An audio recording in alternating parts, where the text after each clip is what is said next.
Okay, awesome. I see it's rolling around. Sometimes the live takes a minute to get going, but here we are. We're live. Welcome in. Welcome to the Women's Wellness Network. Hopefully everybody's doing great today. I know I'm happy. The sun is shining, and you know how I feel about that. So wildflowers grow. They need rain, but they need sun too. Oh, please, thank you. Okay, so today here we are.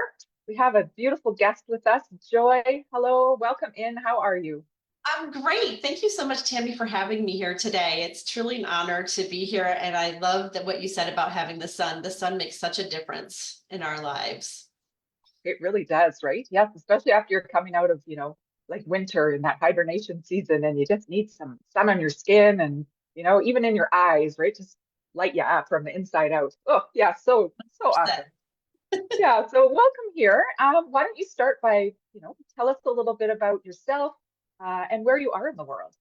Thanks. So my name's Joy Harris, and I'm located outside of Chapel Hill, North Carolina currently. I grew up originally outside of upstate New York near Syracuse. I'm so happy to live here though, because the sun shines here more often, so it makes days much brighter.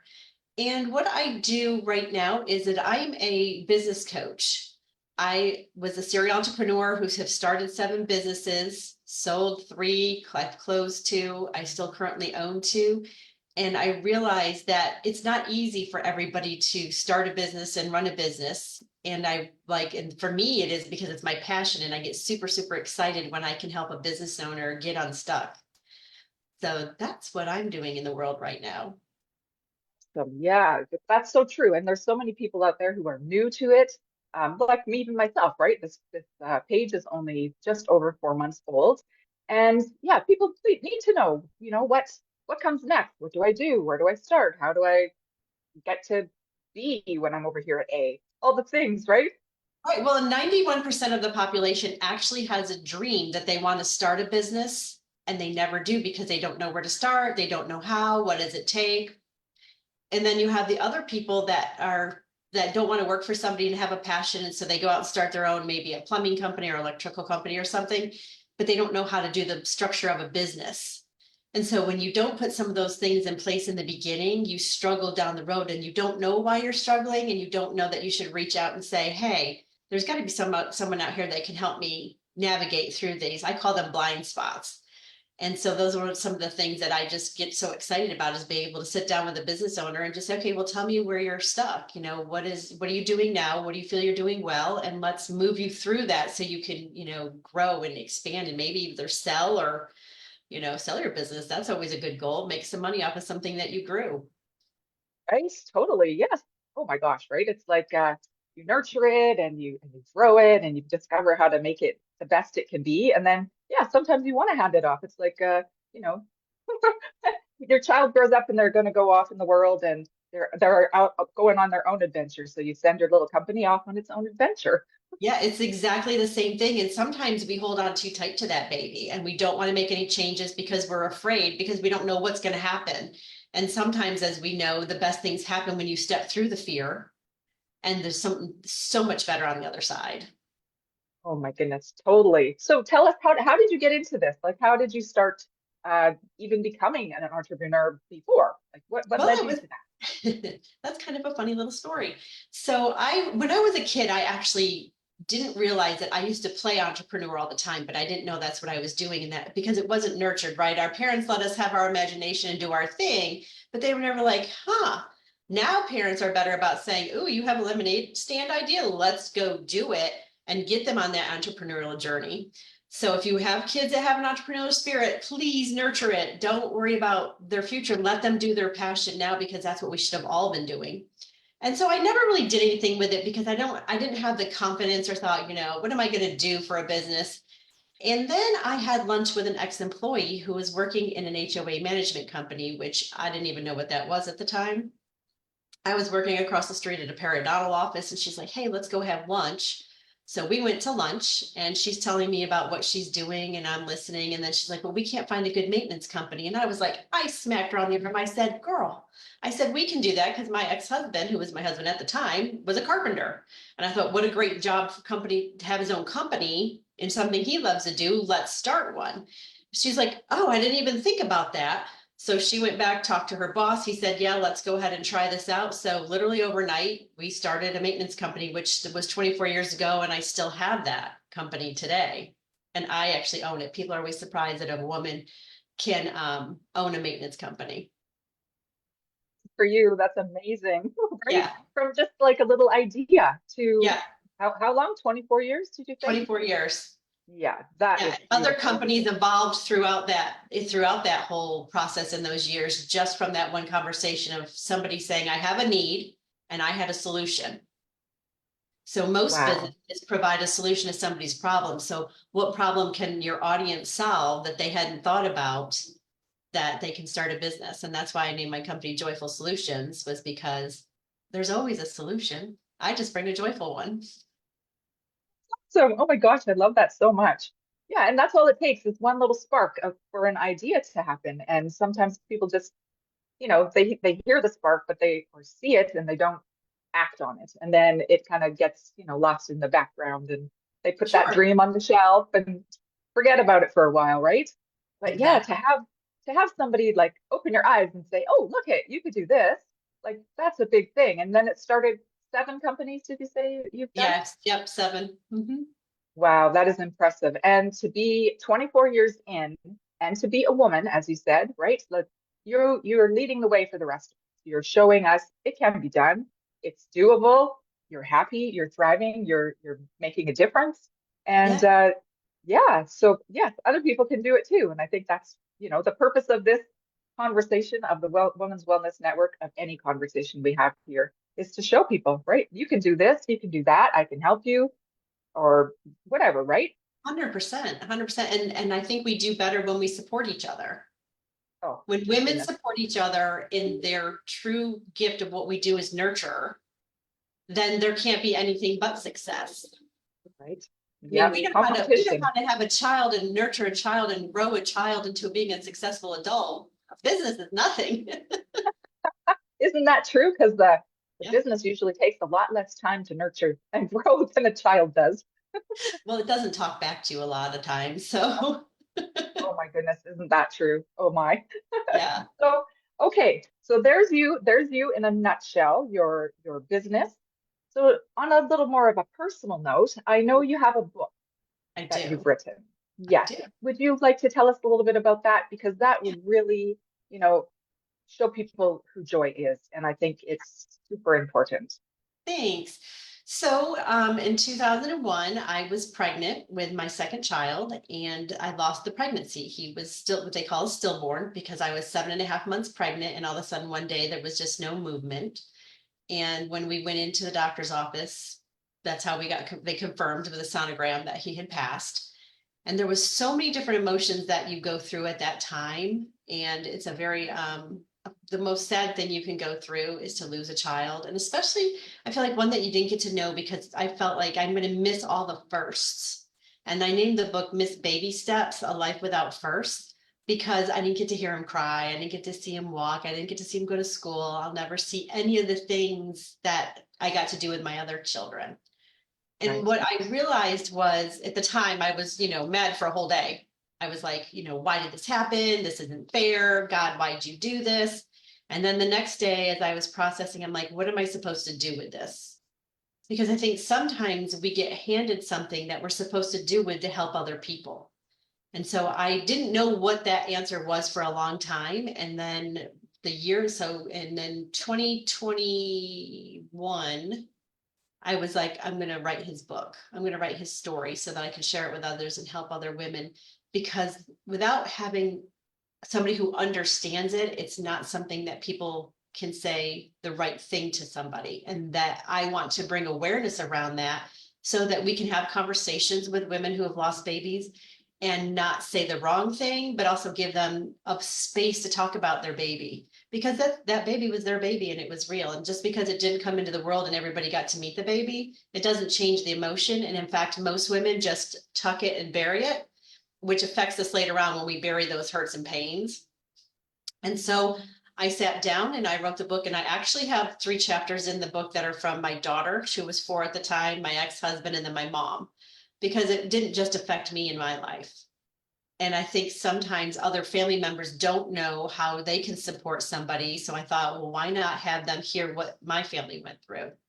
So that they just have that journey to understand what they're going through is normal, how they feel is normal. Being upset, angry, mad, and all the emotions that come with it are normal and okay. What's not okay is to be stuck in that pain and not move forward. Right? I could have very easily, like, I know for 2 weeks I felt like a zombie and I didn't want to get out of bed, but I knew I had to get up for my daughter. I still had to be a mom. I still had to function. I still had to go on with life. And it wasn't easy. It was not easy to get up every day knowing that I wasn't going to be able to do all those things with him. But he still changed my life.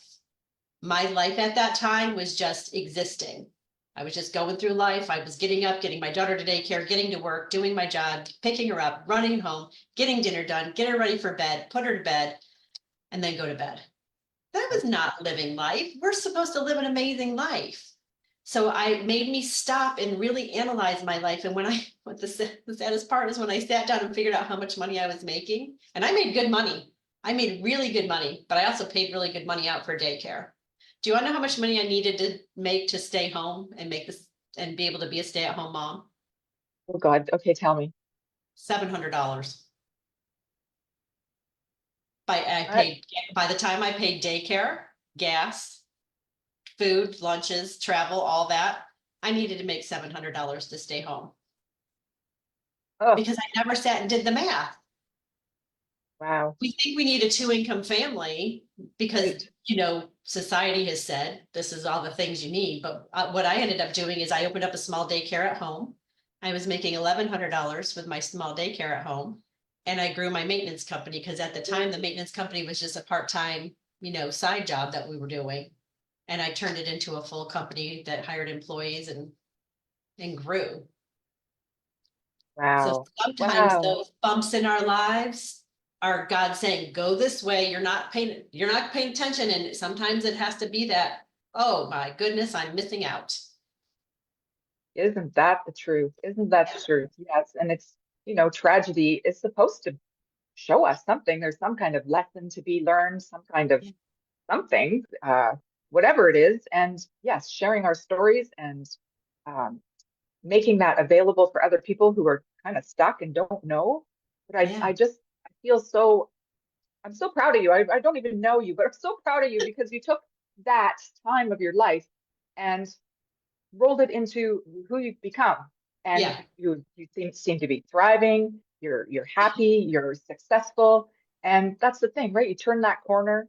Mhm. You didn't keep it in there. You let it go. You worked Yeah. with it.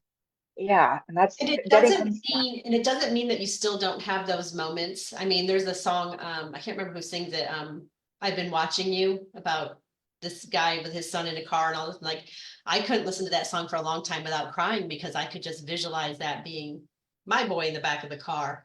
So it took a long time to not cry all the time, but it's been 23 years now. It's healed. But he's not forgotten. He is part of my life. He lives on in a book. I mean, that's his legacy, right? He can't Right. be here, but he's here. And they're always with us. And just like when our other family members pass, we have the memories, we have the moments. So his were just shorter than others.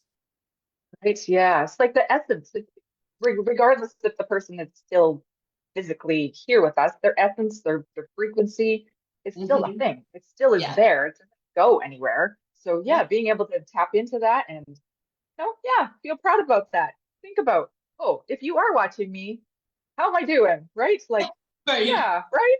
Yeah. And Exactly. you, oh, well, I think he'd be proud of you. You're Oh, you're doing a great job. Great thank job. you. So, okay, so you work with clients, you help clients with your with business part. How can they connect with you? Sure, they Um, can reach out to me. You go to my website if they want. It's yourjoyfulsolutions.com. They can find me on Facebook here at Joy Graves Harris is how they can find me. My book is on Amazon and it's called Missed Baby Steps. And there's also his website, which is missbabysteps.com if anybody wants to get on there. And my goal with that is I really want to get this book into hospitals for people that lose a baby, that they have this instead of the cheesy pamphlet they give you. Because the hospitals, when they deal with this, they deal with it just on the politically structured. Like, here's what we have to do, but not here's what they need. Right. We Right. handle them with kid gloves and we do all these things. They could do a lot of things different and better. And so I want to be able to speak in front of OBGYNs and let them know what my story and experience was, because my doctor was not very nice, we'll say, at a time when I'm laying here delivering my dead baby and you're worried about my amniotic fluid getting on your sneakers. Ooh, disconnect here, disconnect. And so what I realized is when it took me a long time to talk to one of my other doctors in the practice and say why I didn't want to go back to her and what happened. And she was like, oh my gosh, I am so sorry for that. And some of the things that I told her that I share in the book, she goes, I had no idea. So there's a disconnect from when it happens, what happens in the hospital, and then what happens afterwards, that we need to get everybody on the same page. And so you don't know what you don't know until somebody says, hey, did you know? That's my most famous quote. And that's what you think about, is how do we create things that help other people? Doesn't matter if it's a product, if it's a book, if it's what you're doing here on the Women's Wellness Network, and getting people to get to a place where they can get information or other things that are going to help them in life.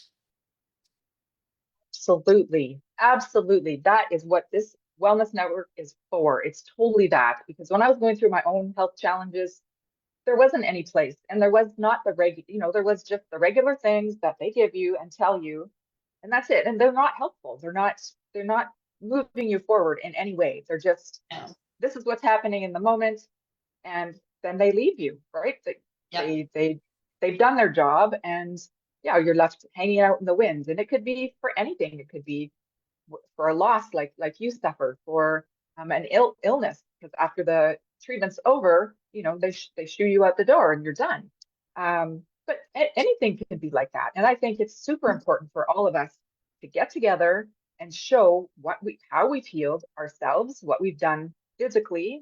It's easy for um, therapists, doctors, other people to read the books, do the job, have the heart that they want to do it. But if they don't have that inside part, they haven't experienced something for themselves, then there's a piece that's lost. And it is the important piece, because it's the resonance of the healing, the thing that you carry, joy you carry inside of yourself. That's when you speak about it, or you're around people, that comes across. That's in your voice. That's in your field. That's in your face, right? People need that healing. They need to see that it's possible. And hearing it sometimes just from a doctor or whoever, some medical person, it's not encouraging, and it's missing that heart that we need as human beings to really connect with the solution. And yeah, all the way around. I mean, you're doing the things that are right. You're helping people in all the ways, on those levels where people need it. And yeah, thank you, Joy. Thank you for what you're doing. It's very And you know important. what? I love doing it. I love helping people. I love seeing people move through something. So we all have that in us. We all have crap happen. Nobody doesn't. It's Right. just, what do you do with it? Right. It's so true. Yeah, and especially nowadays, people there's like, it seems like there's a bit of a wall. I don't know what I want to call it, but on the one side, there's people who just shove everything under the mat. Things are okay, things are perfect. They're not working on anything because they don't want to look at it, and they just want to keep in that way. And that's, that's their way of dealing with it until something happens. That's how I used to be. I would just go along with everything's great until it explodes. And Yeah. yeah, learning to deal with these things first, and knowing that things are available and where to find them right away, you can be on that mission of healing, that journey, without even stepping out the door. You don't have to go Yeah. out to a doctor. You don't have to go to the city. You don't have to. You can sit in your home. You can contact somebody like yourself and Sure. begin Sure. right away. Yeah, and that's a nice thing about like what you have, and being able to have different resources for people to do it in the privacy of their home. Because I didn't go to therapy. I didn't take any medication after it happened. I didn't want antidepressants. I knew for some reason, I remember thinking I have to move through this. I have to feel my way through this. I have to feel these emotions. as awful as they were, I knew I had to feel it. I didn't understand or know why, and it had to be God saying, just, you got this, just keep going. And when you do that and move through the things that are awful, they're not hurting you in other ways. Because I did a class where I had what they call a breakthrough. And I thought, oh, I'm doing this and I'm doing the motions and I'm thinking, oh, what have I got to really deal with? I thought I had dealt with so much. Woo, I realized, holy cow, there's so much that we all tend to hold on to from our past that we don't even know is still there. And it could be something so stupid we think is minor and stupid, but our subconscious mind has said, oh, no, no, until we deal with this and release it and know how to move through it, we get stuck. So we're stuck in not being happy wherever we are because we don't know this thing is holding us back. And letting go of all that and cleaning all that past out makes your future so much brighter. Yeah, well, yeah, that's the thing, right? Let go of some of that stuff so you are physically lighter. In Yeah. my experience, right, the light can shine through you, get to your heart easier if you've got the chemistry that isn't blocking it. So that's how I envision it inside of my own body, right? And Yep. yeah, we got to know where to go and we got to know who to see. And well, Joy, you're one of them. So thank you so much for your information. And yeah, we will put all of your information into the comments so that people can find you. We want your book in there. We want your just your regular contacts if people want to know about your business side, because I think most of us are have both and, right? We've got our personal challenges that we've dealt with, and then we've got our growth and our ways of moving forward. So you Yeah, offer both of those things. I do. Thank you. I was such an honor to be here. So thank you for having me. Wonderful. Okay, women of the Women's Wellness Network, you've heard it. We're going to put all of her comments, I mean, her comments, nope, that would be a very long comment. All of her contact information into the comment section so that you can reach out to Joy, have a look at what she has to offer in her business side, but also if you know anybody who's struggling, has lost a child and maybe is in that position where they're not sure how to move forward, or they're just wallowing and suffering and don't know what to do. So please reach out to Joy if you feel so called to, or spread her message to other people. That's what we're doing here on this channel. So thank you everybody for watching today, and until next time, be well. And thank you so much, Joy, for coming. Thank you, Tammy.